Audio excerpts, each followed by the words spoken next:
RotoGrinders? NFL Pick 6 show, Conference Championship Week, sponsored by Thrive. We'll tell you about them. We'll talk about them later on in the show. Very last time for the season. We did it. We made it. Rich Hribar, Sharp Football Analysis. John Daigle, 4 for 4, Bet Spurts. Rich, we did it. We're here. We're talking. We talked about going all the way as far. We didn't talk about this pre-show. I assume we're not doing just like the showdown slate conversation. Maybe we are. I'm not sure, but either way, I'm excited. How about you? How you feeling? Doing good. Yeah. Listen, we've down to 3 football games left, 2 this weekend. We get a week off next week, and we're gonna all see each other in person in 2 weeks. I'm looking forward to it. It's gonna be good times for sure. John, I presume you'll be partaking and hanging out in the Super Bowl in Nashville with the RotoGrinders people. Of course. To those kind of events, I usually get there a night early too, so I may shuffle around. I may holler at Dan, see what he's up to. But I'll absolutely be there all weekend long with everyone. I'm sneaking in a day or two early too, I believe. That's my plan. Oh, yeah. Holler at you. Yeah, for sure. Maybe I lived in Nashville for a couple of years. I didn't get to fully take part in the Nashville experience, and the live music is just awesome. Just jumping from club to club and no cover. I know it's a little bit crowded there sometimes too, but do enjoy Broadway. So I miss it. I want to partake. I don't know if that's your jam. Who doesn't like music? I assume you like music, yes? I don't do shoulder to shoulder, but walking around with open windows and an acoustic scene, sure, because that's all Broadway is for the most part, unless you get jammed into one of those spots that are far too busy and you're not going to catch me dead in anyways. Yeah, I don't think I want to do that either. Rich, how about yourself? You have the bold stance, the hot take. Are you pro music or are you anti music? I am pro music and pro live music as well. All right, we'll have to meet up, hang out. Looking forward to it. Looking forward to the Super Bowl. It should be a fun Super Bowl. We're gonna be talking the 2 games. Still big contests out there. DK's got $1 million contest. If that's for you, I tend to not play in the Millionaire Maker because I don't like top-heavy contests. But if that's for you, by all means, have at it. Be as ambitious as you want to be because if you're going to bink it, what is it? How many? I don't know. How many people are actually? How many entries? I wonder if we're going to get a solo winner because you got to get goofy, and that's what we're here for, right? We're going to be talking about all the plays. I'm curious how goofy we're going to get, but 2-gamer, Rich. I guess, clearly we're starting with the very first game, which is San Francisco, Philadelphia. Some injuries that are lurking, most specifically the Mahomes one. We'll talk about that one later. Cincinnati, KC. Anything that's worth noting as far as last week? Any takeaways, or just want to kind of it'll come through organically during the analysis here for the Sunday games? Something we should mention as far as retroactive? Do we want to get our one more shot in at Zeke Elliott, or is it that's been expired? we hit the over. That play is not Zeke's fault, man. Stop. And it was, I think we did get to see, I think, what were the 4 best teams relatively all season, though, end up making it to this weekend. And we don't always get that. So while the games were a little bit probably better and hotter wild card weekend than they were this past weekend, I think the 4 teams we have left are the teams that, objectively we would say these have been the 4 best teams all year. From a watchability perspective, we went 0 for 4 last week. All 4 games stunk. 0 for 4. You don't see that very often, right? I don't think they stunk. They weren't they weren't relatively close, and the one close game we got was pretty sloppy. Yeah, if you sim it 1,000 times, I feel like that's the bottom 4 percentile outcome from a watchability perspective. I don't know. John, jump in here. Right? Anything last week that's worth noting, or shall we just kind of power through and talk about 2 games that we're staring at this Sunday? Not really. I think we're looking at a similar slate and that we can eliminate some running backs here as we move along. And last week, if you pretty much just eliminated Barkley from your pool, McCaffrey scored a touchdown, but otherwise, even he really didn't get there. We're kind of looking at the same situation here as well. Also for the Cowboys, I just don't know why a Hail Mary isn't in their bag. Why did they spend any amount of reps practicing these plays the last 2 years as opposed to just throwing a Hail Mary? What's wrong with a good old 50-50 catch downfield? Who's throwing that thing 75 yards? Yeah. They're going to throw a Hail Mary to the 20. Who's not evaporating Kevontae Turpin at 5'3" whenever he's trying to get open on the flat route 75 yards out? Hey, listen, they were drawn largely into the 0.000 1% chance of trying to pull some magic out of it. They tried to put an extra skill player on the field, didn't work. Dalton Schultz forgot how to play football for a drive. Yeah. Yeah, he sabotaged him out of probably 30 yards and your Hail Mary shot. Very clearly, nobody in Dallas is aware of the annexation of Puerto Rico play. No, they didn't know it, Dean. Nobody's watched Little Giants in that Dallas coaching room, apparently. Ed O'Neill, though, is not coaching on the other side, so he would not fall for any sort of nonsense or tomfoolery. Okay, very first game, and I think Vegas it's just interesting. I'm not sure if you guys have been following the lines. San Fran, Philadelphia, 46.5 is the total in that game. The Eagles at one point, I think, were -1, which I thought was peculiar. You guys tell me. Now it's settled in. Looks like they're -2.5 versus San Fran. I thought the Eagles never should have been -1. Home field theoretically is worth 3 points. And I think at worst, they're even to San Fran. Again, I'm just the guy watching the games on my couch. And you're better at X's and O's than me, both of you guys. What do you think of that line, Rich? I thought that was a little odd that the Eagles were ever as low as just a 1 point favorite. I haven't seen it. It opened at 2.5. That's kind of where it is everywhere right now. So I don't know, where that was. The Bengals line has had a lot of oscillation based on news and people, getting ahead of the curve. We had someone hammer the Chiefs yesterday, and it turns out they had information that Mahomes is going to practice today. So they jumped ahead because it swung back a little bit. But I haven't seen the 49ers line really move at all. When it first broke, I was just kind of watching one of the sites, unless I'm just making this up. I was talking about it to a friend of mine who is in a legalized betting state, and I think it was down to 1 or 1.5, and it quickly changed. But yeah, what do you think where the line is right now? I assume you think it's basically correct because at this point it's going to settle, and that's what it should be, right? 2.5 Philadelphia. That makes sense, I think.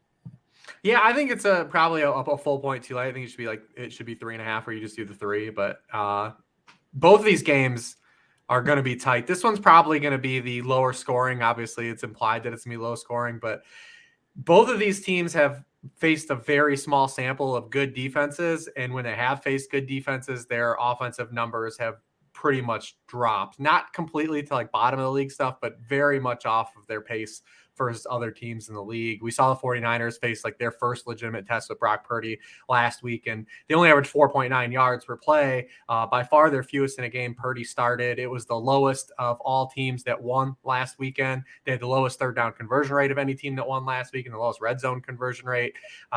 So I expect that the 49ers will be in a similar slugfest like they were with Dallas a week ago, and potentially even a better defense the Eagles have than the Cowboys.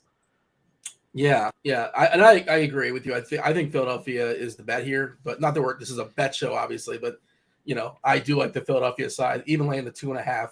And the Eagles have literally been the best football team wire to wire of the 2022-2023 NFL season, and it feels like they were so good for so long that like they got boring to everybody.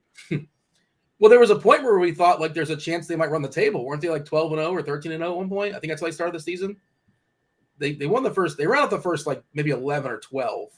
I can't remember who the first team that was that got them. But they lost to the Commanders the first time. Oof, in Washington. No, right? It was in Philly. No, It was that game where they ran 13 plays through 3 quarters because the Commanders just hammered Brian Robinson into the ground, into dust. Yeah, they ran 100. They ran the time possession was crazy that game. That was the Goddard injury fumble play as well. That was a huge swinging point of that game. But they got. Listen, sometimes you lose. You look at all these teams. Like you look at down the NFL resume this year. Because I've had some pushback and say, well, we can't take the Eagles serious. They haven't played anybody. Nobody's played anybody this year. There was 5 good teams in the NFL this year. Like nobody played a hard schedule in the NFL this year.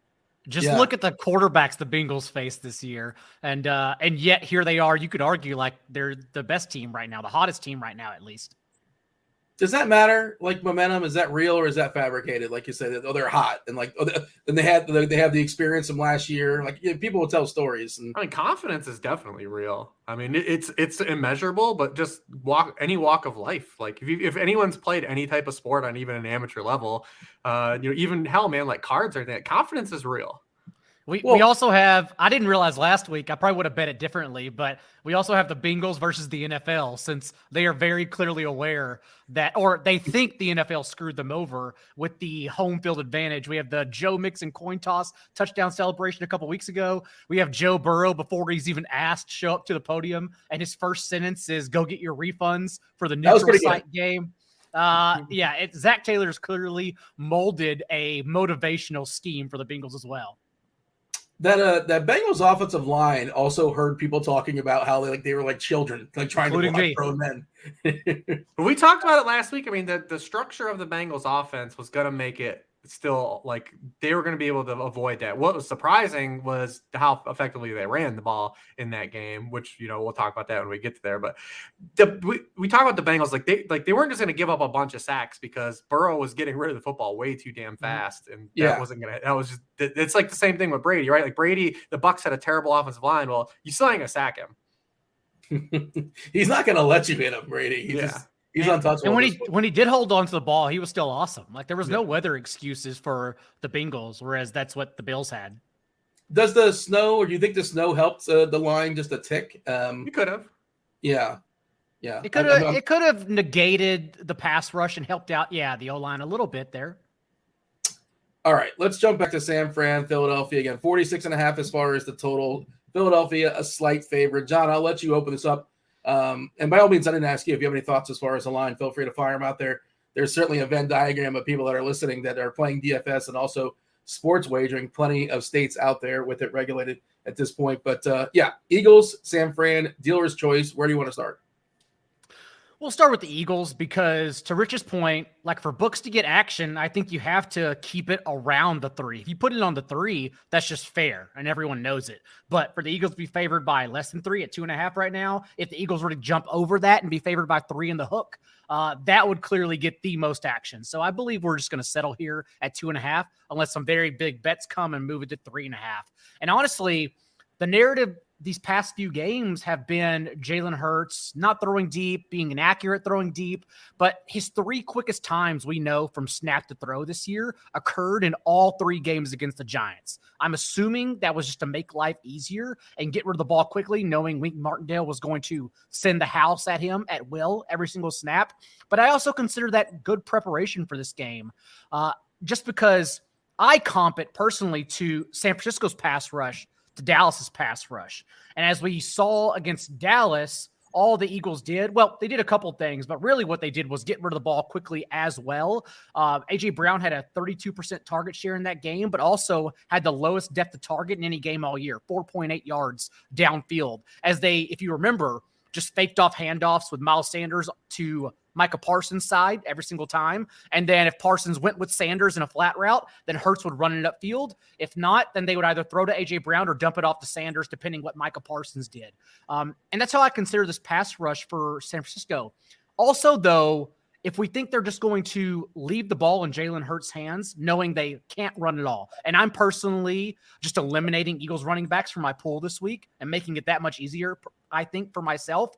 But if we also are just going to assume Jalen Hurts has the ball in his hands, we also have this unknown ceiling for his rushing floor. And that's what gets me excited about playing Jalen Hurts this week, because this DeMeco Ryans defense hasn't really faced a mobile quarterback all year. Like Mariota had them for 6 carries, 50 yards, so high yards per carry. They played Justin Fields in that torrential downpour in week 1. But also remember, last year at least, DeMeco Ryans defense did allow over 100 yards to Justin Fields. They played Jalen Hurts, and he ran for 10 carries, 82 yards, and a touchdown. So I think there is an ambiguous upside here that people may not be chasing. They're probably going Mahomes or Burrow instead. That gets me really excited to start my lineups with Hurts.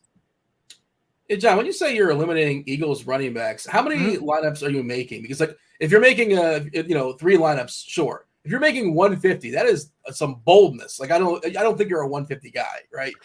No. I'm a 3 max guy. Okay. But will I have Kenneth Gainwell for the receiving upside? Maybe in 1 of 3. I talk in single entries because that's what I play the most of, like the double spies and whatnot. Yeah, so I should probably actually expand that. But let's just say I would be underweight, very underweight Eagles running backs if I was a max 150 guy.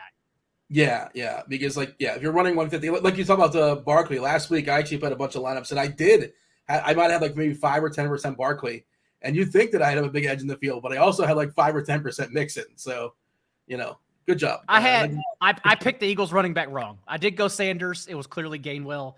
As we saw in the 4-man we'll get to later, I thought Boston Scott was the way to get not an advantage, but to save salary in particular on FanDuel. But we'll talk about all that later. Isn't there that nonsense stat that like Gainwell scored against the Giants like 9 games in a row or something silly like that? It's fun. He's the only one that continued the trend. Everyone else kept getting away with it. Boston Scott kept it going. He can't keep getting away with it. He did. McKinnon didn't. We'll talk about him soon enough. Rich, jump in here. Your thoughts as far as the Eagles?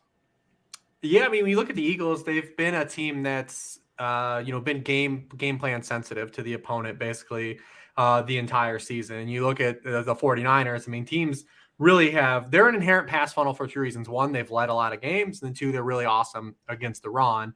And, opponents have thrown the ball 62% of the time on them. 74% of the yardage the 49ers allow is passing yardage. That's the second highest rate in the league. Only the Titans are more. And when you look at the Eagles, they've played 6 games this season against teams that are top 10 in the NFL in success rate against the run. In those games, they've thrown the ball 59% of the time, 69% of the time in the first half of those games. Against everybody else, those rates are 54% and 60% for full game and in the first half. This is very similar to like when they played like the Titans or the Commanders, where they came out and threw the ball on 77% of the first half snaps in those games. The only difference is the 49ers are a lot better against the pass, even though it's where they're a little bit weaker than those teams that the Eagles have faced so far to this point in the season. So I look at it as the Eagles are probably going to be aggressive. They're not going to be able to establish like a traditional, run game with, a downhill run game like they were able to attack the Giants linebackers last week, right? You can put an extra body on Dexter Lawrence, force guys like Gerard Davis and goes to Jalen Smith to make plays. And that's where they really beat them up. The 49ers, they're a completely inverse team, right? Like their linebackers are really good.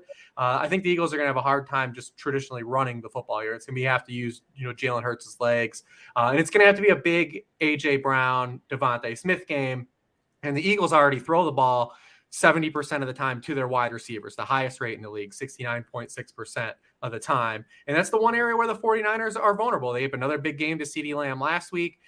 They have been exposed by wide receiver ones kind of throughout the course of the season. They're 24th in the NFL in points allowed to those guys. The Eagles may not have a true wide receiver one. It may be like a 1A, 1B situation. And we can even debate who that is right now at this point. But 58% of the fantasy points the 49ers allow go to wide receivers. That's the highest rate in the NFL. It's going to have to be a big A.J. Brown, Devontae Smith kind of showing out here. Well, the follow-up is which one? Which one do you prefer looking at the X's and O's? Anecdotally, by the way, if you watch A.J. Brown, it feels like, remember like old school, like when Julio Jones mattered? Like every time he gets up, it feels like he's getting hurt or he's hurting. And like, this guy's not going to make it through this game. That just feels like watching A.J. Brown.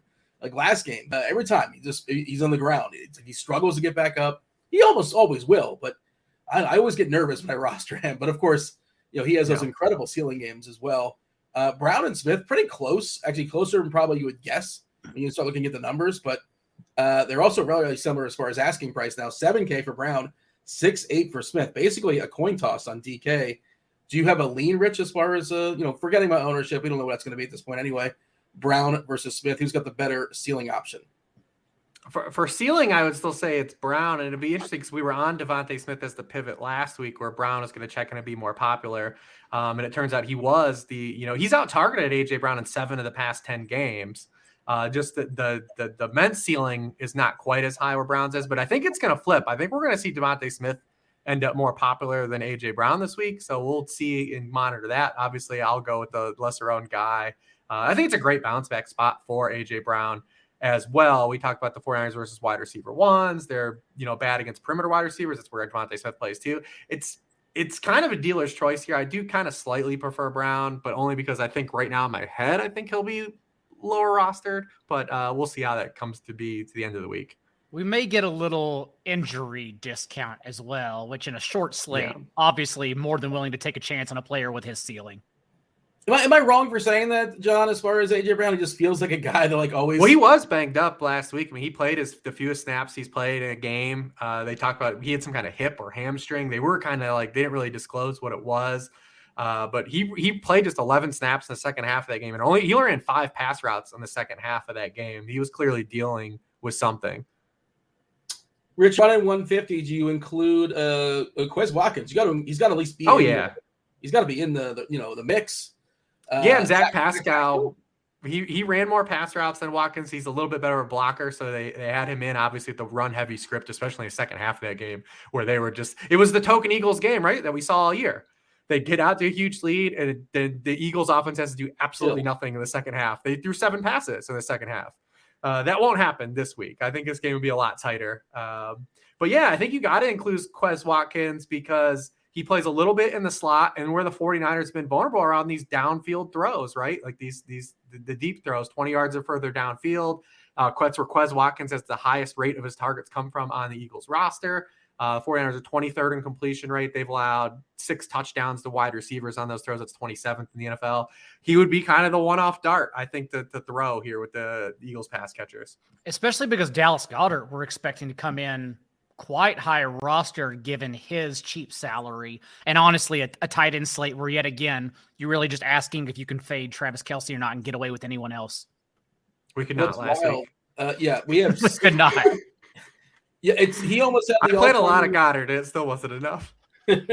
Even Hurst was good, but not. You could run 2 tight ends. I don't know if 2 tight ends won it. Yeah, it's only could have. Yeah, FanDuel was obviously at that $8K salary for Kelce was a lot tougher, and I tried to make it work, but was severely underweight on him, unfortunately.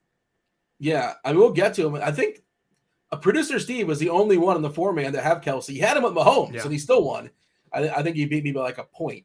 And I think I can't remember who I had. Doesn't matter, but it's because the first 3 games, Joe Burrow was in winning tournament lineups, but even then you had to be feeling, or I felt really good having 49ers Cowboys stacks going into that last game because really outside of Kelce, no one hit. Like you were comfortable with having anyone in that game, and then of course 49ers Cowboys flopped altogether. Yeah, it is wild the early optimals, and again, grain of salt, right? But we have on DK. I ran 150, 69% Goddard, 5% Kelce, 1% Kittle.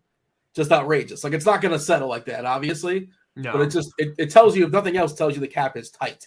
And on FanDuel, 75% Goddard, 28% Hurst, 4% Noah Gray, 1% Kelce, 1% and 1%. I mean, FanDuel's been on his salary for a long time. Like they have made it hard to play Kelce over there. Yeah, and I've admittedly been one of those plebes to toy around with Noah Gray this week. We'll get there when we get there. Yeah, I played him a little bit last week, and I think he had at least like a 30-yard catch. I don't know if he did anything else, but he's on. I bet his overs, and he got there on 1 catch. Felt lucky. I felt lucky enough just to cash those. Yeah, it was the Chad Henne drive too, right?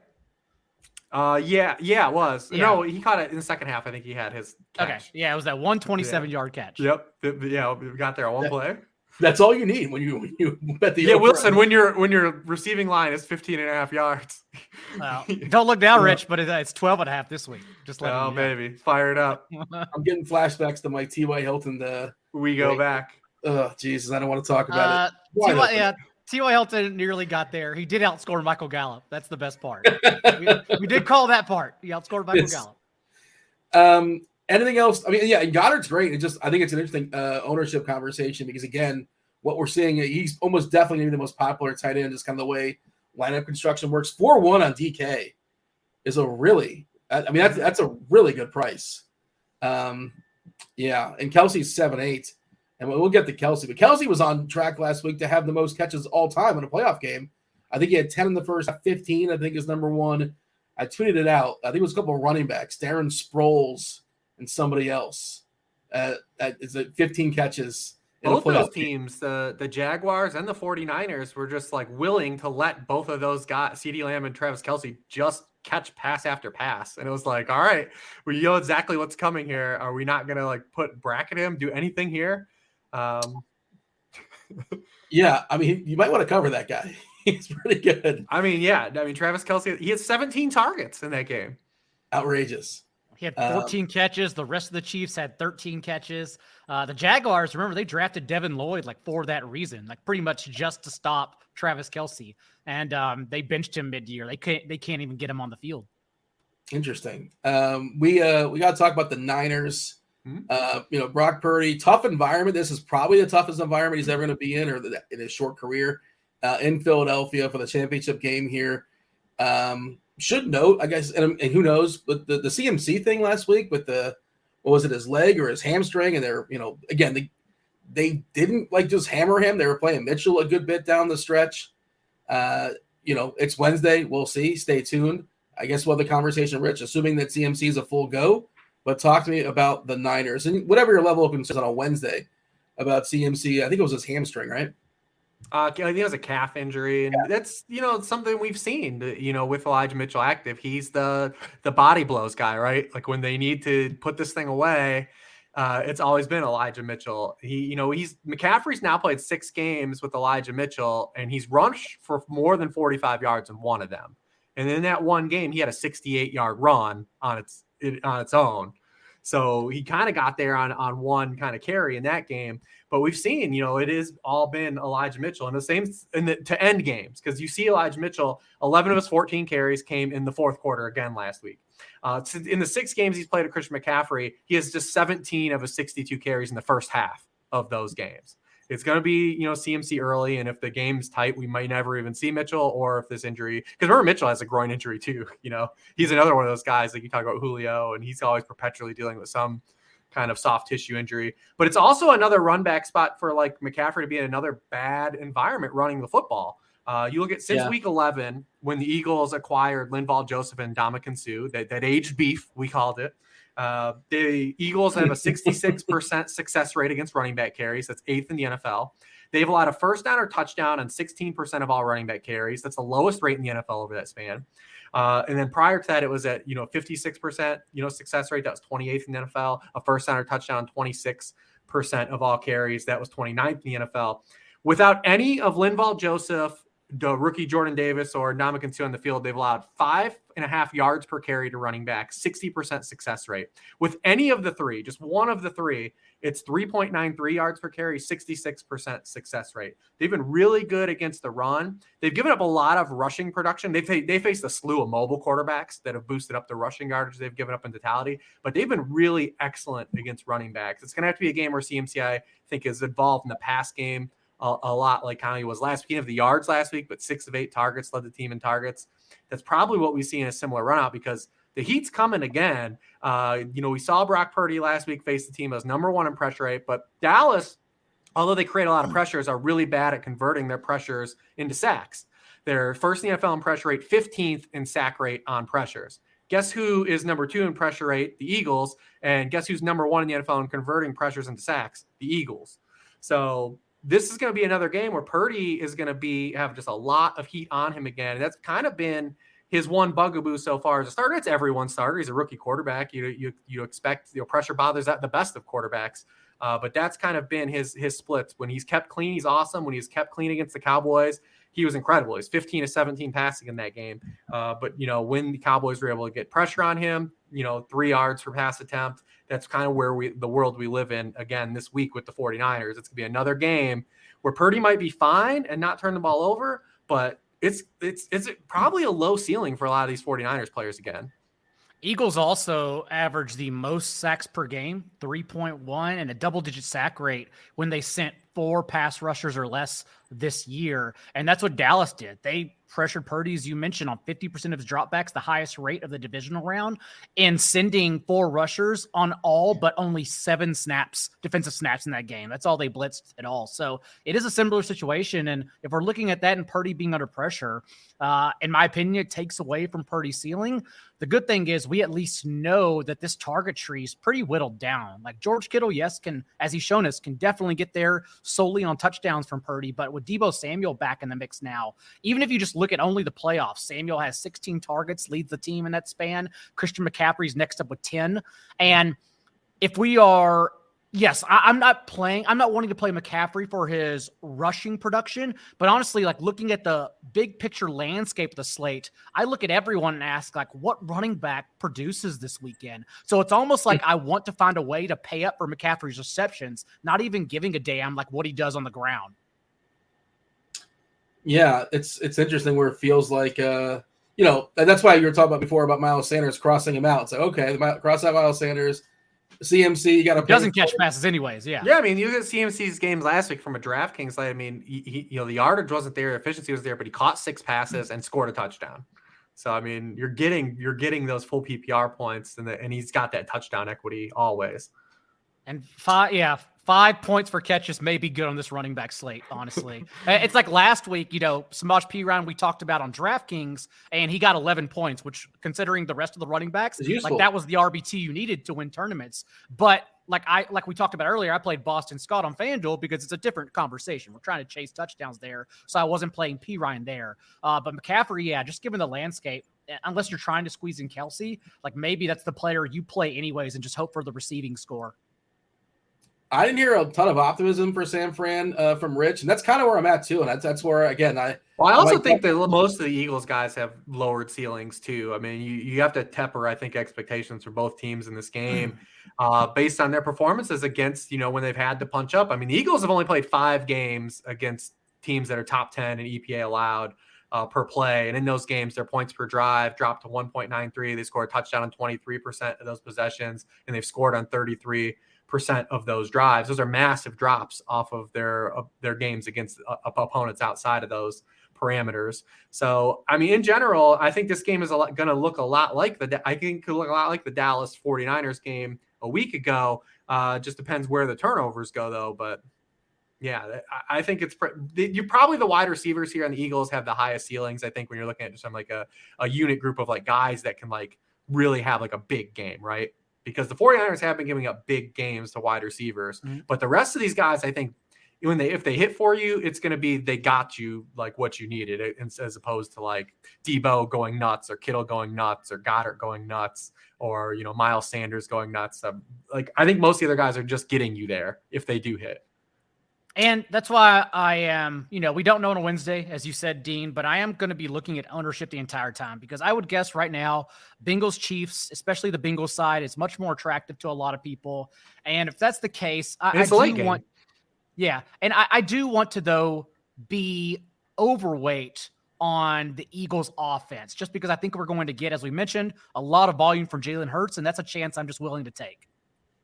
I just think it's worth noting, like a 4-game slate, you don't have to be perfect at every spot. Just like Piran wasn't amazing last week, but you don't have to be faster than the bear. You just got to be faster than like the slowest guy running away from the bear. That sort of concept. Like you don't have to make perfect lineups. It's we're all dealing with the same puzzle pieces, and it's very possible. Like the winning score this week is like 111 points. That's possible. Right. It could just be the way it is. Especially if you think both games go under, which I think there's a real good chance of that. That's what I was hearing from Rich. It sounded like Rich was, without saying it, implying he's a fan of the under. John, you like the under as well, 46.5 as far as San Fran Philly?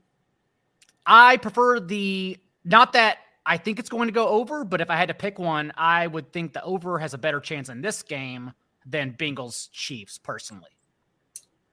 Rich, give me this. Give me the player you absolutely want to be overweight on, or if you want to say a stack, by all means, in San Fran, Philly. Arthur Juan. Yeah. Give me this. Give me the one that you're most willing to be under on. Like you just, obviously you understand all the factors of ownership and, salary. Who's the one that like you can be okay being underweight on as far as San Fran, Philadelphia? I would say on the Eagles side, Goddard, and on the 49ers side, I mean, any of them. Yeah. I would say, probably, I guess, Debo by default, just Debo's going to be the only one that's really popular. Him and CMC, I'm sorry. They're going to be the two most popular guys because we've seen the Ayuk splits kind of come to light. Like, people aren't going to chase him against the Eagles. Kittle's kind of just in limbo, right? Like, he's priced in between Kelsey and Goddard. Yeah. And is there do you have like an Uber dart? Like again, a 1 in 150? I would say Quez. Quez would be the dude.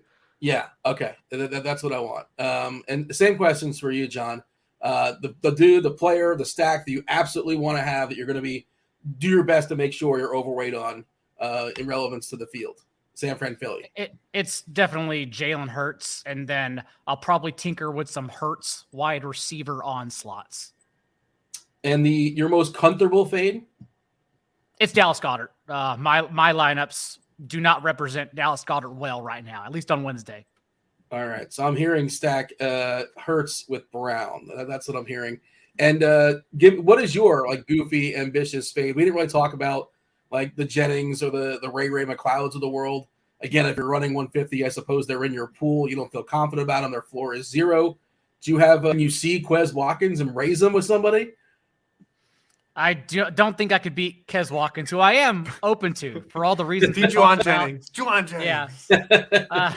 Yeah, I mean, you could do Jennings. I think I'm more open to 2 tight end builds and like going Kittle over Debo, since they're the same conversation, at least on DraftKings. Like, at least for Christian McCaffrey, we have the conversation about salary and you have to sacrifice a player. Like, you have to really try to squeeze it if you go like Jalen Hurts doubles with Christian McCaffrey, even with Goddard. But Debo is just so cheap on DraftKings, they don't move his salary. So even having a 25% target share and his starts with Brock Purdy, it doesn't even matter. People are just going to naturally play him. Mm-hmm. And lineup construction-wise, John, I feel like I'm hearing you say like you're more likely to play 2 tight ends, 4 receivers, as opposed to 3 running backs. Is that correct on a Wednesday afternoon? Yeah, 2 tight ends or 4 wide receivers is where I'm leaning at right now. 2 tight end, maybe if you think it's an ugly slate, and we'll get here. Like, I just keep looking at Hayden Hurst's receptions, and I'm like, sure, like 4 catches, that's probably good in this ugly ass slate. So yeah, we're just gonna play around a little bit. All right, producer Steve, throw up the Thrive props. We'll talk about the second game in just a second. We do want to thank Thrive for sponsoring this podcast throughout the entire season. Do appreciate that. If you guys are not aware of Thrive, well, we'll talk about them in just a second. But we do have the props. We'll let you guys know. We'll give you a sweet deposit bonus as well. But by the way, I don't know if you guys know this. I know you watch the screen live, but I do in the email. I do take pictures of the actual props as well. I feel like you guys never acknowledged that or even known. I didn't never mention it to you. Yeah. Okay. So I feel like I appreciate your effort there, Dean. Yes, we do like you. I think we're both a do it live kind of person. John, I will give you the honors. It's like unwrapping, it's unwrapping or reaching into the box of chocolates, man. We don't know what we're really getting here. Fair enough. John, go first. Fire away as far as some overs and some unders. Be as bold, be as ambitious as you want to be for Thrive. Sure. Let's go back up to Jalen Hurts and let's go over. We don't even get juice for the over. Hold on. Let's not do over. That's not much. Let's go back down to Patrick Mahomes because I think I saw him tagged with 315.5 total yards and we get juice on less. We're definitely doing that. His legs haven't really been a factor in these games anyways, but he also has yet to eclipse, or his last 3 contests anyways, against the Bengals, didn't eclipse 275 passing yards in any of those games. So yeah, we'll definitely take some juice here on Patrick Mahomes who could be hobbled.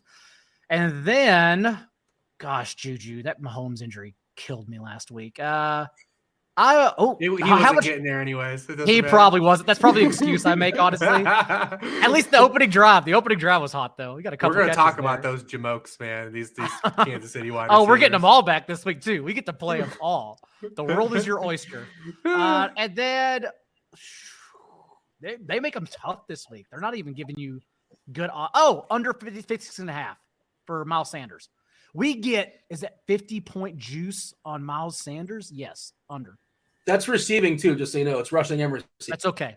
Receiving is basically 0. He's not going to catch any passes. When's the last game he had 2 catches? Yeah.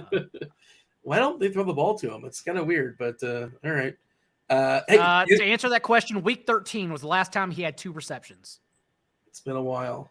Yeah. Rich, what do you have as far as the props? Let's pop it out here. I see your boy Arthur Juan, 70.5, and it's a true like 50-50, 100 points over, 100 points under. Ooh, all right, 70.5 yards. Yeah, fire that one up. I like the under on the Brandon Ayuk line as well. With Deebo Samuel on the field and Brock Purdy, he's just been targeted on 15% of his routes. And the Eagles are awesome on the outside against outside wide receivers. So I like that one.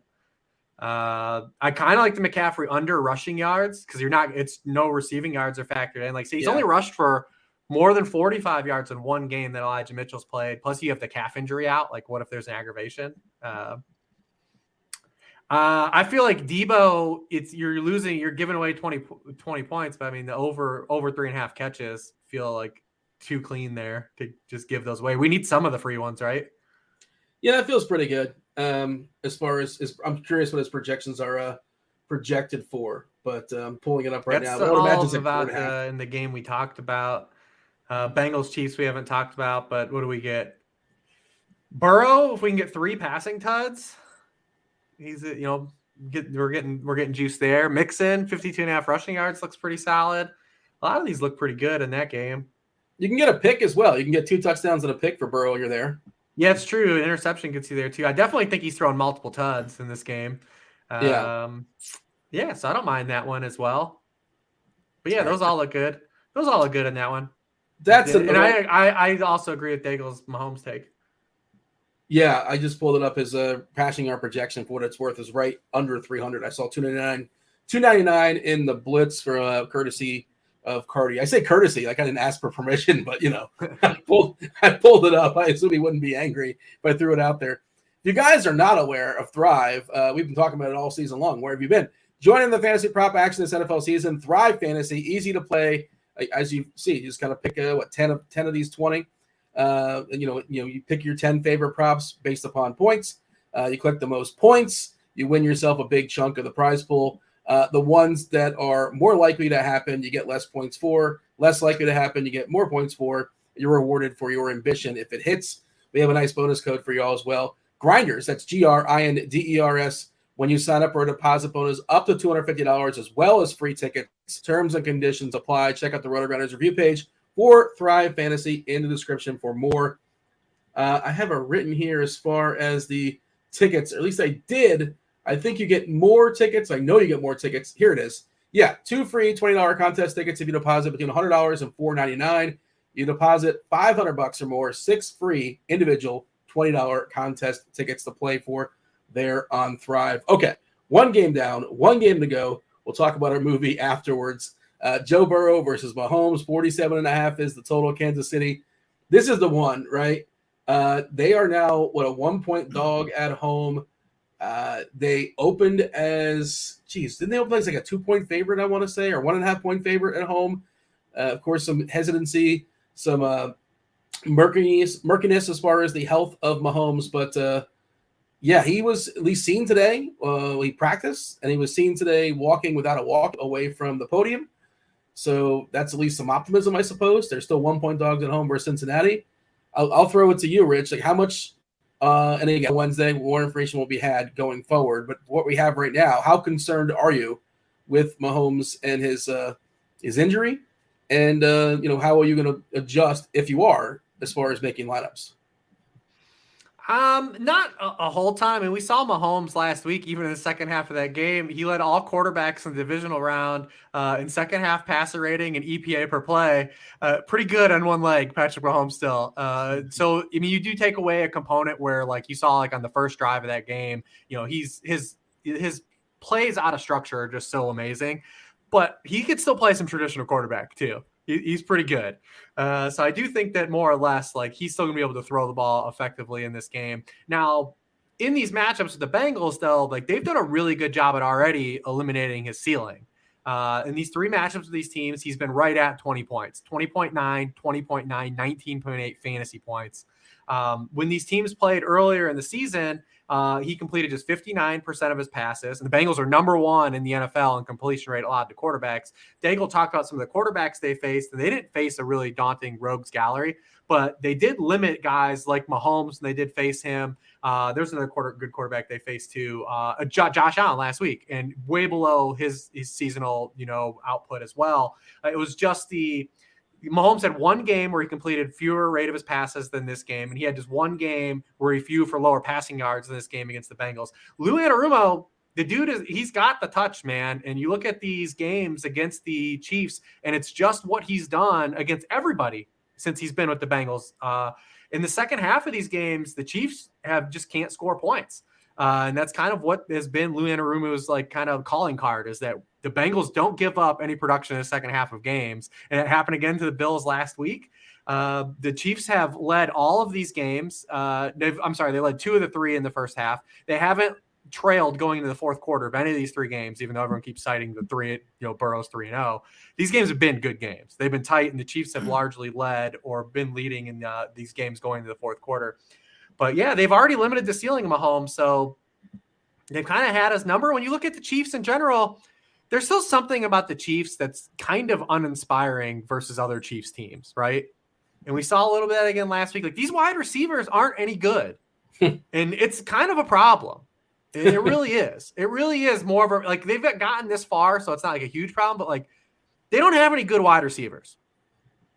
Like, their best wide receiver is a guy they manufacture touches for. So do you think Lou Anarumo is going to let Travis Kelce get 17 targets in this game? Hell no. There is no way. Some of these vagabond wide receivers are going to have to step up in this game. There's no way they're letting Travis Kelce catch 14 passes. I'm hearing you say, oh, go ahead. Well, and I think everyone naturally goes to Kadarius Toney because they keep trying to play him. They keep trying to jam him in. But like even the Chiefs, like Rich was saying, don't want to play him. They are continuing to just use him as their fifth wide receiver off the bench. Since McCole Hardman was injured, McCole Hardman, who's practicing on Wednesday, may come back this week. Toney still hasn't run a route on over 33% of dropbacks in any game. They just don't want to use him unless they just dump it off underneath, which is what basically Mahomes did injured last week in the second half to him.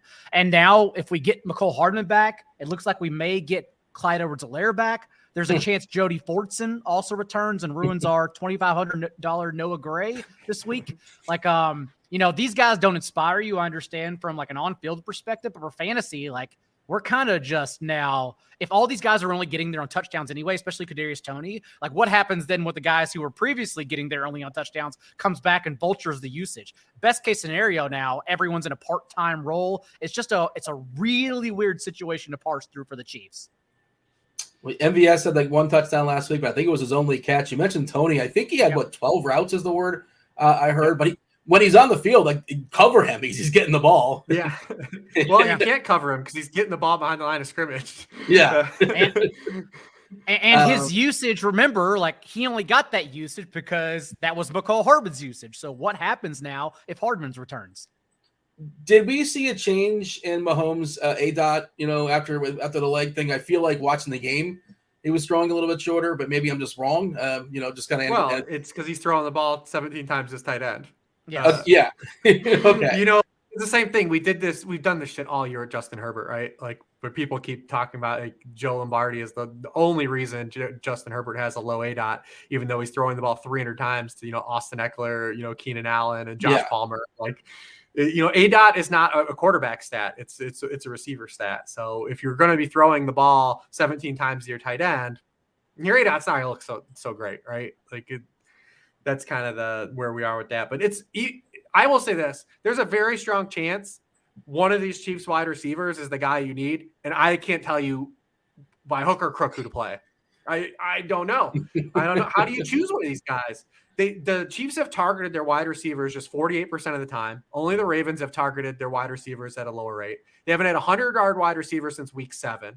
The entire unit has 7 receiving touchdowns over their past 11 games. The last time these teams played, they combined for just 6 catches, the wide receivers. I don't know what to tell you. Juju Smith-Schuster is going to be out there the most, right? Like if you just want to take the guy who's on the field the most, sure. Maybe that's the path of least resistance. But he's gone over 38 yards in 2 of his past 9 games. He has a touchdown in 1 of his past 10 games. MVS is getting targeted on 14% of his routes. Justin Watson, I don't even know what they're doing with Justin Watson. He plays a good amount, but I can't tell you. I've seen him catch like 2 passes this year. He's only getting targeted on 11% of his routes. There's a good chance you luck box into one of these Chiefs guys being the skeleton key to the slate. I don't know who it is. I don't know what to tell you. It would matter on a short slate too, but like MVS has basically just been Michael Gallup. Like he got there with a touchdown last week, but he's been under 30 yards in 6 consecutive games. His prop right now at books is 28.5. Like even Vegas just thinks, like, he's not going to do anything. Who cares? To be fair, Mahomes warned us. He told us at the beginning of the year. He's like, it's going to be different every single week. So there was that one span where like we had Juju, like it was like Juju was like the guy. And then like when he got his concussion, he just never regained like that role. We talked about it a little bit last week, and same thing happened last week. Because of what the Chiefs are doing offensively, he's not even playing in the slot anymore either. I mean, you look at since the week 8 bye, he's played 62% of his snaps out wide. And Juju, historically, when you look at his splits, and they're again true this year, he's just a different player inside versus outside in terms of yards per route run, target rate per route, all those things. He's just better as an interior receiver than an outside receiver, and that's hurt his production the back half of the year as well. You said you don't think Kelsey's going to get 17 targets this week. Obviously, that's not a hot take, but like through the defense, like there's just no way that the Bengals are going to let it happen. Yeah, but like, is he going to get enough? So if you go back to his playoff starts, what is like last 7 or 8 player starts, every single one of them is awesome. Yeah, they're all fantasy relevant. With like these last 7, I think it was Levitan who tweeted it out, I want to say, but he's just been incredibly efficient and fabulous, and the floor has been amazing. Of course, you got to pay for him. And, we live in the world of a salary cap, and it's a big hit on your salary. How much are you willing to take that hit, John, as far as tight end with Kelsey? I know you talk about fading Goddard. Ideally, yeah, you want to have Kelsey in your team, but everybody else wants Kelsey. Is it worth the hit to the rest of your team, kind of is the question. It's almost the same question as last week, and we talked about it. You had to. It made sense to pay up for him, knowing he was checking in around roughly less than 10%, just because of how tight last week was, with a lot of stars on the board. And it is tight this week, but at the same time, now in a shorter slate, we can just legitimately say, even if he has a normal week, like 5 for 70, I think we can get away with that and instead chase a touchdown or a high reception floor guy. And so right now, I'm looking at going underweight and not having much of him, and instead going to McCaffrey's receptions, trying to pay up for some expensive receivers instead. But honestly, it's another situation. You already mentioned it, where we think Travis Kelce in a 2-game slate is once again going to be at less than 10%. He may just be a construction, like literally just a pay up for tournaments kind of play. Yeah, if it's going to be 10%, like there's no way I'm not going to be over on that. Like, I mean, even if it's like 15 or 20, I think that's still probably too low. And that's why I mentioned being underweight on Goddard, because that's on DraftKings he'll be higher than that, not FanDuel. Yeah. It depends on where you're shopping. He's 8.5 on FanDuel. That's rough. That's more than last week, man. That's so tough. That's a quarterback price. That's Jalen Hurts price. I mean, it's the same price as Jamar Chase. And we're gonna get there. But yeah, it just really comes down to, for DraftKings. Yeah, like I mentioned, I don't know. I don't, even on DraftKings though, it's tough. It's really tough. I mean, he has to do on FanDuel, he has to do what he did last week, right? Like that's how thin the margin is. Like he has to have 25 plus points. Or beat all the other tight ends by like 12 or something like that. It doesn't have to be 25 necessarily, right? Basically, no other tight end can score a touchdown. I mean, not even necessarily beat all the tight ends, but like he has to basically match. He not only needs like to either have 25 points, or he needs to match like one of those top receivers. Well, what if I told you this is not real? What if I told you he put up 12 points and every other tight end puts up 0? You know what I mean? Like, even though he puts up 12, it's not so much. But what if I tell you AJ Brown is 30? Well, then you need AJ Brown first. Yeah. And don't even tell me the 0 points. Just tell me Travis Kelce has 12. I just need to know I chase anyone. Kelsey's points. Yes. Yeah. I mean, I set up a really unrealistic scenario, but and I think one of 150. I made 150. And this is on Wednesday and whatever. He's only in one lineup on FanDuel. That lineup, by the way, if you're curious what it looks like, I'll give it out on Wednesday. Don't play it. Mahomes, McKinnon, Sanders, Juju, Ayuk, Debo, Goddard, Kelsey. So double tight ends. It's not horrific, but okay. I made a lineup with him too on DraftKings. Yeah. Well, I mean, yeah. DraftKings, it probably sounds better, I'm guessing. Yeah. It's hard. It's hard on FanDuel for sure. They make it real tough over there. Steve can find a way. You can do it. But he was the only money I made last week was the Saturday because I played Kelsey and somehow Luckbox and Gainwell was in that lineup. There you go. The dumbest. Nice. That's these short slates, man. It's the dumbest shit sometimes. The only money I made was the 4 game because I had Kelsey and CD Lamb. Like, I didn't even get the rest right, but that's all you needed. Yeah, which again, that might be the play. You don't have to get everything right this week because a lot of pieces. There's only so many correct answers, probably. Yeah, and all these Jags are definitely going to get a lot of ownership. We're gonna see people take pop shots on Clyde Edwards-Helaire. We're gonna see the Justin Watsons of the world check in. Like, in a 2-game slate, everyone's going to play these guys. is CEH like the floor? Is he 4K on DK? I haven't even looked, to be honest. Like how much work is he actually going to get? I think he's more than that, because when I looked, like Kyle 4-2. Juszczyk was the most usable player at 4K. It's He's pretty tough on 4-2. DK if you're trying to fade down. Yeah, running back. Well, At the floor running is back, yeah. the floor is 4. And then remember, post bye, like they basically eliminated Clyde Edwards-Helaire anyways prior to his injury, and maybe they try to get something going in his first game back. We also know they're just perpetually bored inside the 10-yard line, so who knows what they're going to come up with. If he scored a touchdown, it wouldn't be too shocking, but that's really all you're going for here. Rich, you gave a big speech on not knowing which receiver to play. Which running back are we playing on Kansas City? I mean, I still think you've got to take a shot on McKinnon between the two, just because of the pass catching. But we know what we have in Pacheco, right? Like, the dude's a kick returner playing running back. Even his 38-yard run last week, he ran directly in the back of his offensive lineman, and it just bounced off. Like, the dude is like, he's crazy. Like, he drank 7 Jolt Colas, and you hand him the ball. Like, he's just like a wind-up toy, right? He's one of those race cars that you pull back, and like it only goes straight. Like, that's what it is. That's like how he runs. It's like his running style. But we know what we have in him. Like, if he doesn't score a touchdown, he's got to be hyper efficient on the ground, or he's he's not going to catch any passes. Like, he's just not really getting the football a lot. Like, he has more than 16 touches in one game this season. He's caught 2 or fewer passes in every game but one this year, and the highest 3. And the Bengals are awesome against the run. He did score a touchdown when these teams played earlier in the year. He had the 14 carries for 66 yards. It's kind of like where he lives, right? Like, how efficient can you be on those 12 to 14 carries? Can we get a touchdown out of you? We know what we have in you. McKinnon has shown to have the touchdown juice, and we knew his deal with the devil was going to finally come to an end. But the surprising thing is he didn't even catch a pass. Not only that he failed to catch a touchdown pass, he failed to catch a pass. The first time he didn't catch a pass. Was there a target? He did have one target, right? It was his Zero first time. It was his first time since week 3 he didn't catch a pass. But we still also saw McKinnon is the foxhole back for the Chiefs, right? Especially when Mahomes had that injured leg. Who was in every snap after that? You've seen the pass pro, right? He stoned someone. Was it the one linebacker they signed from the Falcons? Like, he stoned him on a blitz pickup. He led the team in snaps between him and Pacheco. Only Christian McCaffrey matched him in snaps among running backs last week.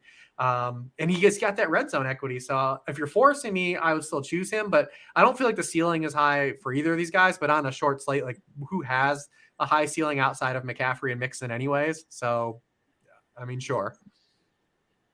If we're thinking that Mahomes' injury is more severe than it actually is, are we assuming there's a correlation that McKinnon's more likely to stay in the block, and therefore, basically, if you're afraid of that was true in the second half last week, and they were up.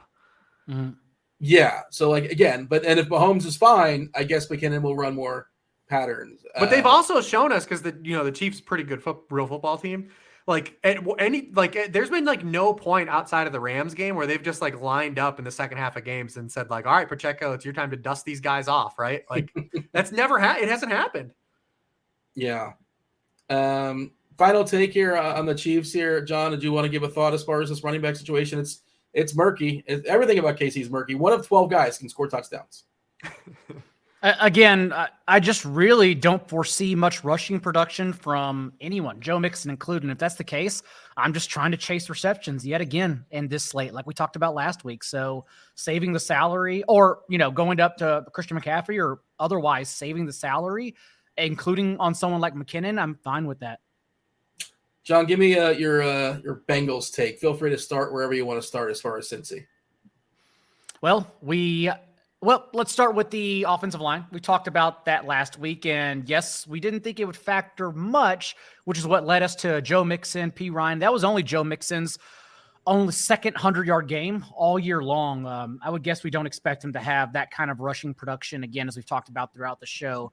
But overall, Burrow the last month now, getting rid of the ball 2.3 seconds from snap to throw. When he held onto the ball longer last week, even then, he was great. He went 6 of 12 for 2 touchdowns and no interceptions on throws 10 yards downfield. You can spin the narrative, though, to say the Bills did not have Von Miller, no Micah Hyde, just completely banged up in the secondary. So what if Chris Jones and others, like a more viable front seven, are able to get more pressure on Joe Burrow. At the same time, though, he's yet again getting rid of the ball so quickly that you can say, okay, well, unlike the Bills, the Chiefs still allow more production to running backs in the passing game. Chiefs are allowing second in receptions per game to running backs and ninth in receiving yards per game. We also know in the playoffs so far, P. Ryan has out-snapped Mixon 20-5 on third and fourth down. He's run more routes than Mixon in back-to-back games as well in the wild card and divisional rounds. So I honestly think it's just another situation where if you don't think Mixon's going to get the rushing production, you can just go back and pay for P. Ryan receptions again.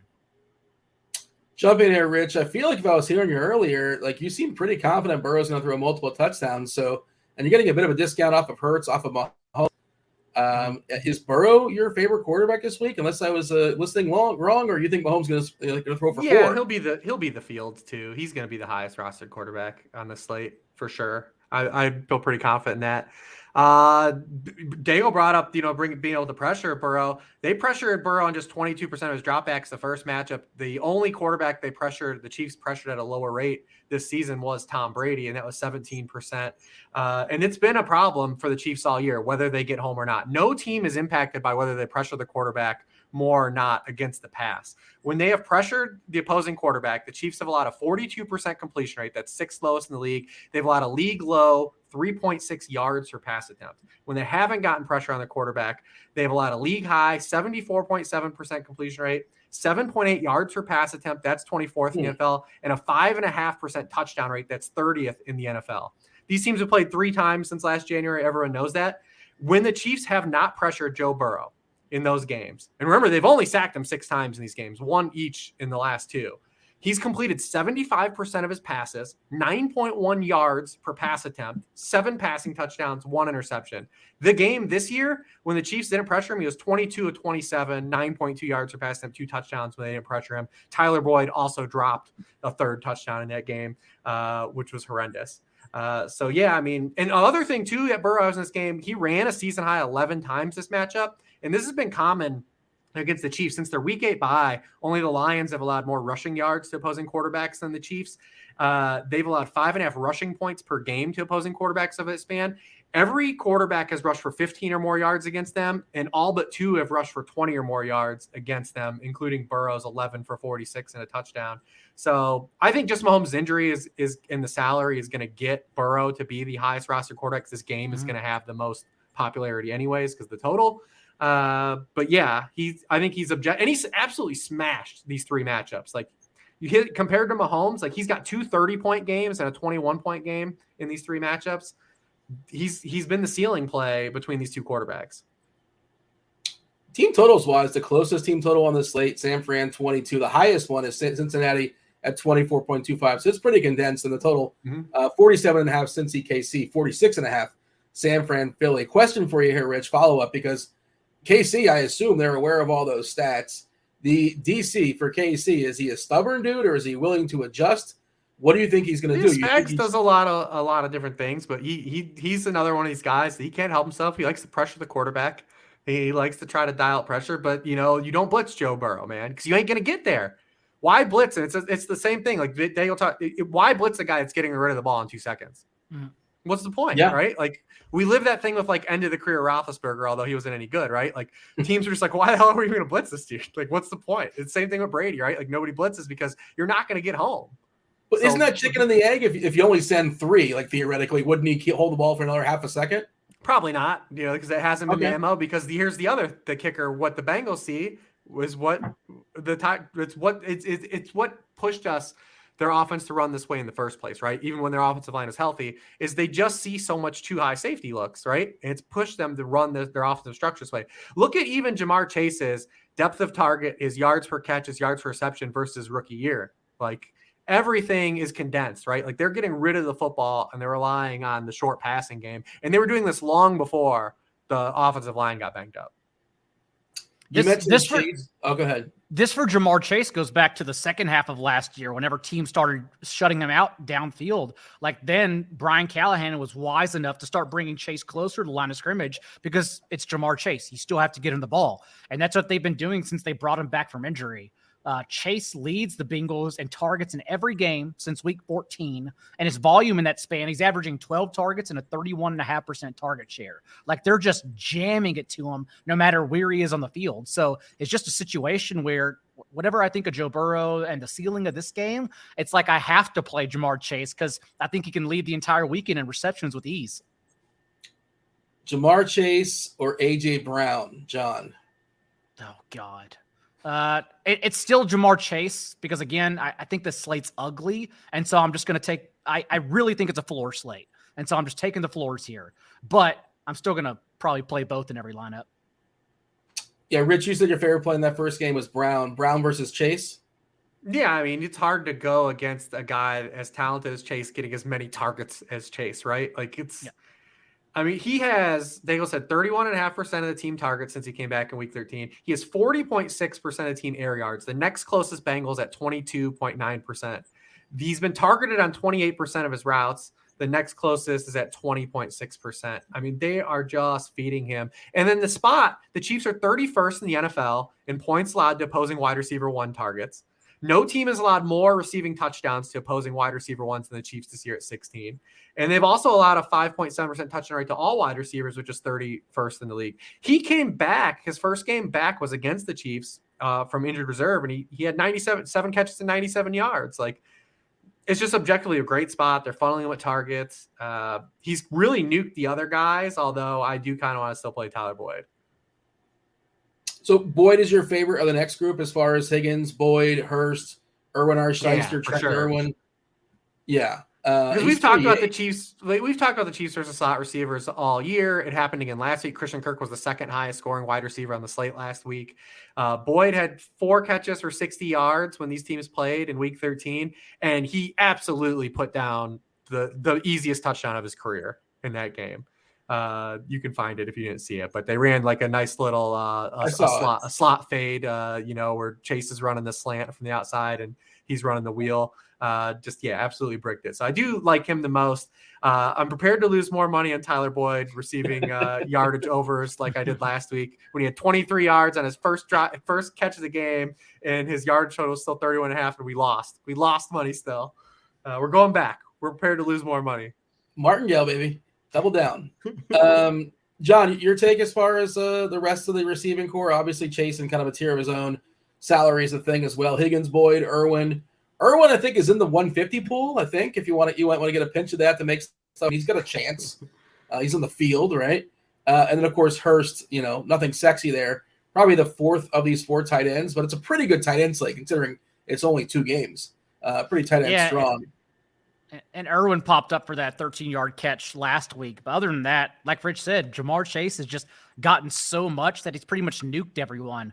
Like, I don't think Hayden Hurst has a ceiling. We talked about this last week, how the Bills hadn't allowed a receiving touchdown to tight ends all year, and so I didn't play Hayden Hurst, but we've now seen at least his floor is high. He has at least 5 targets in 3 consecutive games since he returned from injury in week 18, at least 4 catches in those 3 games as well. So at least we know, like, he's part of this dump-off scheme they're doing, quick-hitting scheme they keep on play calling. So we think at least, like, if no one else scores a touchdown, like if George Kittle doesn't score a touchdown, Dallas Goedert gets drowned out by the receivers by any chance, of course, Hayden Hurst can outscore them, and that's the real conversation since he's so cheap.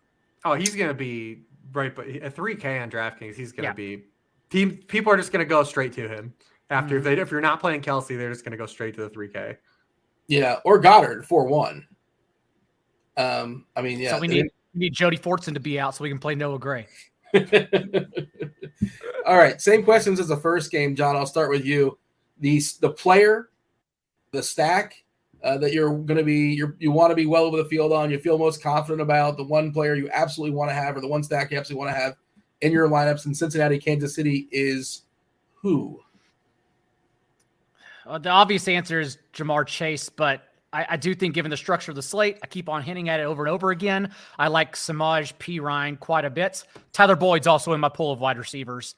For what Rich mentioned, plus the Chiefs being so susceptible to slot receivers in particular, yes, I'm willing to take a chance on Boyd too. The fade that you're most willing to make, all things considered? I think it's Travis Kelce, honestly. Yeah. I know it's not pretty. But gosh, how replicable is a 45.9% target share? I don't know, but I'm willing to find out. Yeah, and your darts, you get to go first. You get to choose from like the Irwins and any Kansas City receiver is kind of a dart, basically. Is this the week Sky Moore finally gets there? Give me your random dart that you think is worth throwing into or being overweight on. If you're running 150 times.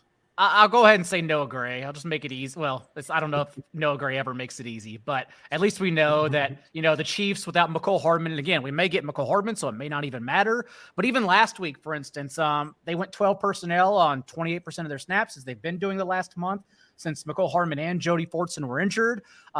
We've seen Noah Gray's route participation increase in every game over the last month, including last week against the Jags. He reached a high in that span, 50% route participation. And, it only takes one catch here. So yeah, I'm willing to pay down, since we're not talking about Noah Gray outscoring Travis Kelce. We're talking about what can we get with that 5K on this slate. And I think that's pretty valuable on this slate. All right, let's run back the same questions for Rich. Your favorite play, favorite stack, do you absolutely love? You want to make sure you're over the field on in Cincinnati, Kansas City. I mean, listen, we're going to lose this Tyler Boyd money. prepared to lose it. Chiefs side, I would say McKinnon, I guess, is my favorite non-Kelce play. It's reluctant, though. I mean, I don't know what to tell you, man. There are some really smart people in the world. There are some great fortune tellers. I don't know. I don't know. Is it okay just to say I don't know sometimes? I don't know. I don't know who's going to score the damn touchdown to the Chiefs, guys. I don't know. I mean, as an expert, and I'm not even doing the air quotes if you're just listening, but you're supposed to know these, but I mean, you can give a best guess, but they're really just get. I mean, even plucking away all the objective data that I could pluck away, I still don't know. Yeah, I still don't. And know. If anybody says they do, they're lying, right? Anybody says this is 100% the guy, they're really confident. I mean, someone might be privy to some information that I haven't uncovered that pushes them towards more conviction than I have. There's nothing wrong with that either. Too. I'm not saying no one else has the answers either. I just don't know. Biff Tannen might be able to tell you. That's about it. I don't know anybody else that knows, but I don't know, man. But most comfortable. I don't know if that's the best way to phrase that. Most comfortable fade player you're willing to fade, all things considered. Here again, you don't necessarily want to, but you might be forced into a predicament. Who is it here, Rich? Yeah, I think it has to be Kelce, just based on the position he plays, the salary he carries, and then obviously, it being able to run back exactly the outcome he had last week. Like, that's as pure as you can get in that environment. So yeah, here we go again, man. We'll hold our nose and pray to the deities that Lou Anaru was not going to let him get 17 targets. Bust out the magic 8-ball or whatever works for you. Give me your favorite dart in this game. Oh, God. I think Tyler Boyd was a pretty good dart. I mean, yeah. Does he count? Yeah, if he counts, then I'll take him still.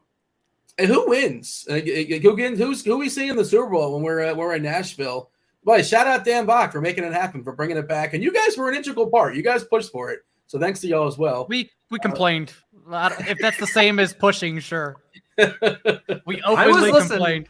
Like, a lot of people, I was looking at it like, I think the Bengals have a better all-around team than the Chiefs. And if you're factoring Mahomes' injury, but like, now that it feels like everyone's on the Bengals, like, I feel like collectively all of us, like, not being on Mahomes feels wrong.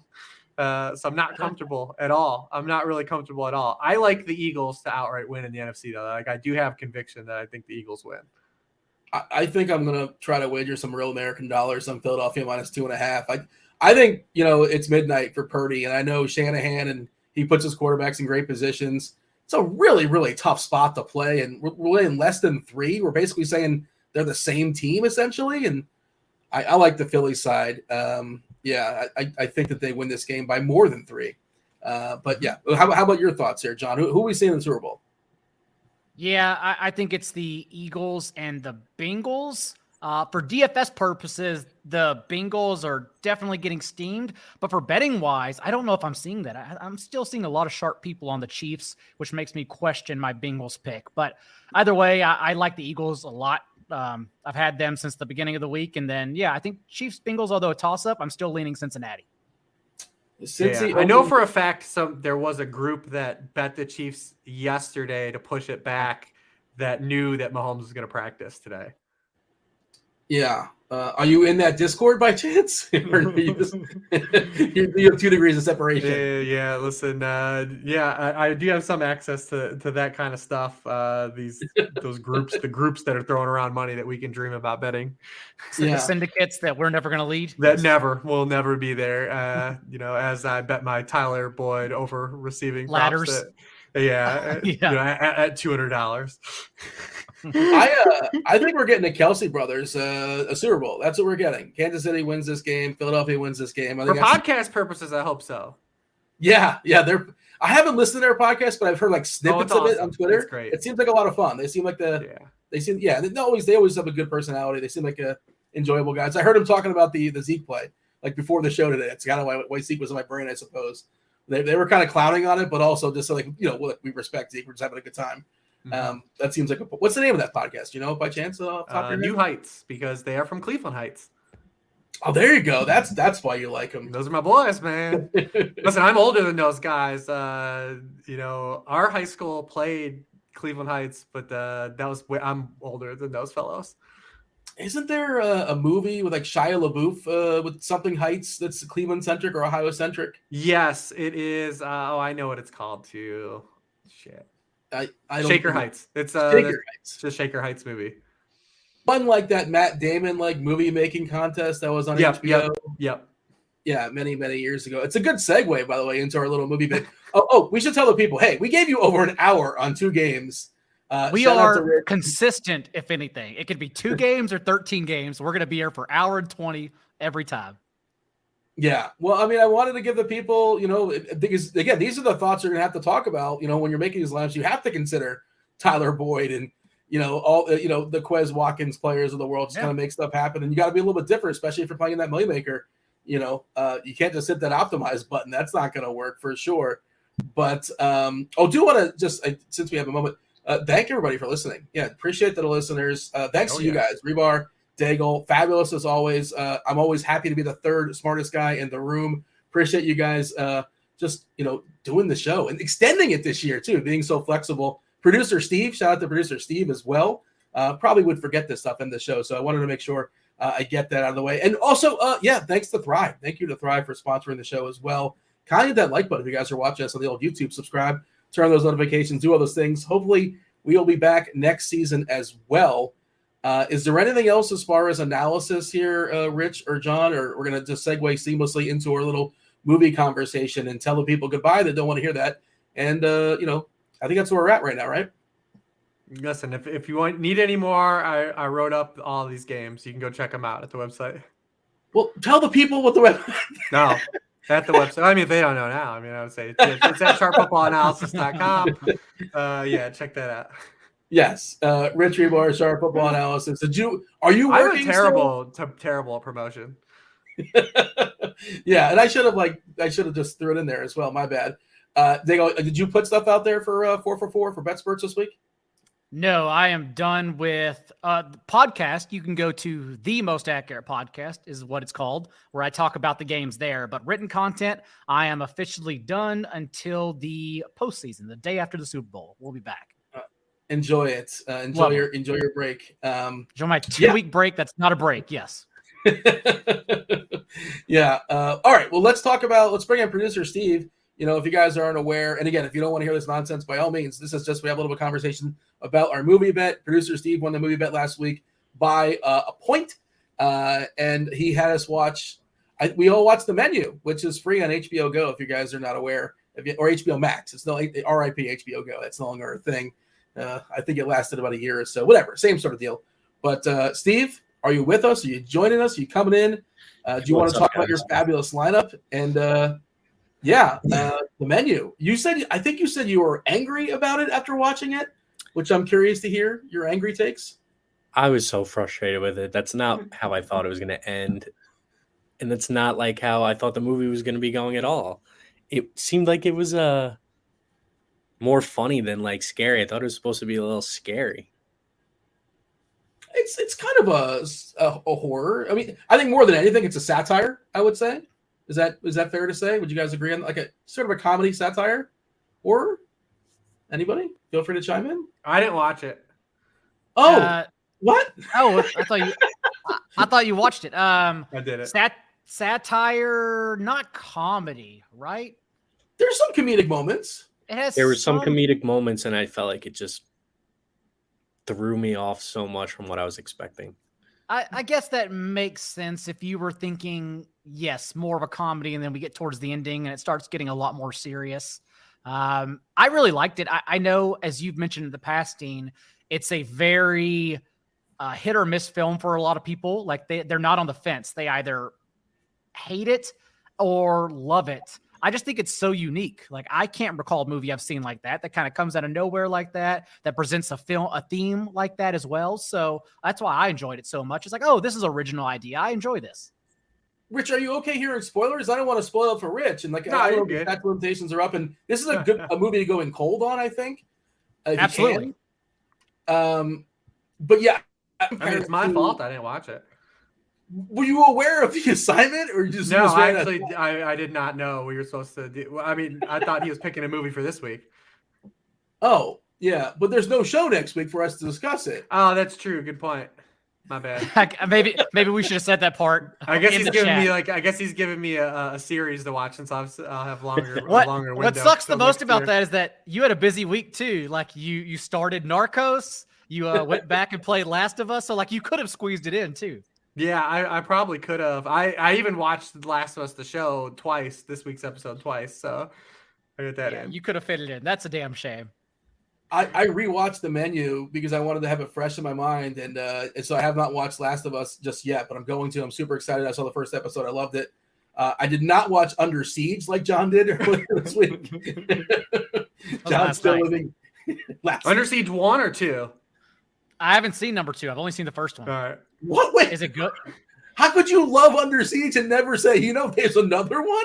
Like it's not I didn't good. know there was. I didn't know there was a second like bad action movie. I just wanted the first bad action movie. Yeah. It's on a ship, I believe. The second one. Yeah, of course. It's ship. You have to, if you're Under Siege, you have to be on a ship, right? It's not good. As ship sequels go, like Speed 2 was terrible and Under Siege terrible. Oh yeah. As a general rule, let's not have ships being an integral part. The real moral of the story is that I need to try watching Everything Everywhere All at Once again. That's the takeaway. Yeah. Do you want to try to sell it, Rich? I know you saw that. We were talking about this in DMs. Now we're getting off the rails, but it's a huge Oscar movie. The critics loved it. Even the audience was a pretty big score on Rotten Tomatoes as well. And I'm kind of a contrarian where I didn't hate it, and I respected how ambitious it was, and it took some really big chances. It was kind of Matrix-like, but it was also super original in some spots as well. But I didn't love it. Again, I didn't hate it. But it sounded like you loved it. Yeah, I did. I think the fact that obviously one of the core themes of that movie is legacy and parenthood and how you project your life into your child. So the fact that two guys without children didn't resonate with it definitely is not shocking either. But I'm also one of those people that takes no offense to if someone doesn't like a piece of media that I enjoyed either. So if you didn't like it, you didn't like it, man. Like it doesn't hurt. It doesn't make me like it less because you guys didn't like it. Yeah. That's not my opinion. I need to go back and rewatch it. And I'm definitely not one of those people like on Twitter too. It's like that. Like if you're like, I didn't like this, like I'm going to be in your replies and be like, what's wrong with you? Like, not everyone likes everything, man. Who knew this stuff is subjective? But there's some movies where it's like, come on, how do you not like this? There's a couple. But you don't have to love it, but you have to at least be like, yeah, it was at least fine. If somebody like hates Shawshank Redemption, which is just a universally beloved movie, so you start to question them a little bit, or is that just me? Maybe I'm just that's a me issue probably. Probably. When people used to have like DVD racks at their in their apartment like 20 years ago, I would judge you just so judge hard. based on what they got. Yeah. Oh yeah. Or their CD collection. Like I don't know how to judge people anymore. Like because nobody displays their CD collection or their DVDs anymore, and I don't go to anybody's house anymore either. So it's a whole thing. But we also. Well, go ahead, Rich. No, I got nothing. We also, now that we've experimented with this for a half of a year, we do know the chat suggested to bring it back next year, assuming we get that lovely email in August from Dan saying, are you back in? Where we make it a public contest next year. So that's what I'm looking forward to. Yeah, and I feel like the audience is going to be like they might want to punish us, and we have to make Well, sure. Daigle was already punishing us. That's true. Yes, They're not going to make us rewatch Street Fighter. no. But back to the menu, like I was talking about as far as how divisive it was. It reminded me of Uncut Gems, where I think very few people were like, "Yeah, that was fine." People either loved that movie or they hated that movie, and it got them all afraid. Whatever, just freaked them out. And that's kind of like you were uncomfortable watching it. Menu was awesome. The satire was fabulous. I don't want to say too much because I don't want to ruin it for Rich, but the pretentiousness characters, like the food critics and like foodies, and how it like kind of spoke about Instagram people and like taking a picture of everything. It takes a turn, that movie, but at the same time, I felt like Steve, I feel like there's really no other way to end that movie. I feel like the ending was kind of like you're kind of boxed in without giving anything too much away. You know what I mean? Like, what could they have done if not what they did? You know what I mean? And it all kind of led up to that. I say this all like in code, I think. Yeah, I know what you're saying. They're trying to spoil it. I just think like Everything Everywhere, like Parasite, just go into the menu with no idea. I think that's the best way to watch it. Just don't even look up what it's about. Yeah. Oh, I love Parasite. That's for me one of the best movies of the last 5-10 years or so. It's a good one. Fabulous movie. It's worth reading. It's worth having to read. Or I guess if you're lucky enough, if you understand Korean. I happen to not understand Korean. That'd be cool if I did, but I don't. And Daigle, what was your official stance as far as the menu? I apologize. Were you on board? Yay, nay, somewhere in the middle? He was thumbs up. I really liked it. Yeah, I thought it was original. I really liked it. I enjoyed it. I'd watch it again. Yeah, I'll watch it again before we come back on next September. How about that? Yeah, it was one of those movies I was thinking about afterwards, and like the more I thought about it, the more I liked it. So, movies like they kind of stay with you. And, some of you just sort of forget. Like you watch Under Siege, and you never thinking about it ever again in your life. That's your mistake. There's that one scene though with the cake, though. You remember that scene? He rips that dude's Adam's apple off. Like that's your mistake. Dean just got bonked. Rich, what's on you have something on your list, I'm sure, going into the offseason. Well, what's in the queue that you're looking forward to watching besides the menu? The menu, I don't know. There's actually, it's interesting because there's no like real hot video games coming out at this point. I think Spider-Man comes out in June, so we'll have to wait all the way to get Spider-Man 2. I already played God of War, so I mean we've got a nice little reprieve here. Me and my wife, prior to the season, she had never seen The Wire, and we watched the first 3 seasons of that. So we still have the last two to get to, and season 4 is the best anyways. So looking forward to that. There you go. Yeah. I got to do a rewatch of The Wire. It's been like 15, 20 years or so. I don't know. Still holds. Season 2 was not good live the first time you watched it, but the rewatch, it is such a crucial season. Yeah, season 5 is by far the worst season, and I say worst in air quotes. Like the worst season of The Wire is better than obviously a lot of good TV shows. But yeah, season 5 is my least favorite because of the McNulty storyline alone. Is just takes me out of that whole world. On your list, Steve, anything in the queue? I think we're firing up for and now that football season's over, your time's opened up a little bit. Oh, you know what I am going to do? Not to hijack Steve's thing. I've got this here. I've got this 4,000 piece Lego Spider-Man Daily Bugle to build. So we're going to jump on that at some point. That's awesome. Is that you do that? Is that for you, or is that with your child, or is that both of you? What's that? Is that you? It's your thing. It's your project. Yeah, man. You see, he's literally got a Horizon Lego built here. I got some other adult Lego because the people that make Legos now are all just my age now. Right? Yeah, like, they grew up with me. So like, it's the same people that like make cartoons and stuff. Like we joked about Spider-Verse and stuff. It's like all the people making content are my age now. They all got jobs and they're doing this stuff. So I'm in the demographic for this stuff. It's a good point. Yeah. No, that's cool. Steve, I don't know if you had an answer or not, or John, if you have an answer, anything that's on the list. And Narcos, I guess, is what it is. I've never watched Narcos. I hear it's good. There's so much good stuff out there. Go watch it, and then pivot to Narcos Mexico. It's such a huge undertaking. Rich is watching 5 seasons, right? I gave up, I think, on the part of Narcos after the Pablo part. What happens to him? Is that Narcos Mexico? Yes, Pablo afterwards is Narcos Mexico, but that's still great. Yeah, I might go rewatch that then. I didn't like it at first, but I'll give it another try. I Watch have Last nothing of on my Us. list. That's I'm in what the I can middle tell of you. rewatching How I Met Your Mother. That's a lot of that show does not hold. It's all right. Yeah. Oh no. Yeah, it's still good. But you ain't like listen. Barney's character isn't Oh. allowed to be. He ain't allowed to be put on TV. Yeah, not now. No. I'm aware of the show, but I never. I've only watched it like when somebody else was watching it, that kind of thing. But It's like some real life like Pepe Le Pew stuff, Dean. Like you can't bring Pepe Le Pew back. That's kind of the vibe I got from the little bit the small sample size of How I Met Your Mother. I know there's a father version now on Netflix with Hilary Duff, I believe. Mm-hmm. I saw this pop up. Never seen it. Things. That's all 90s show is back. I'm not watching any of that either. I don't think I'm watching that either. But like, shout out to like the parents. They look exactly the same. Were they like cryogenically frozen or something like that?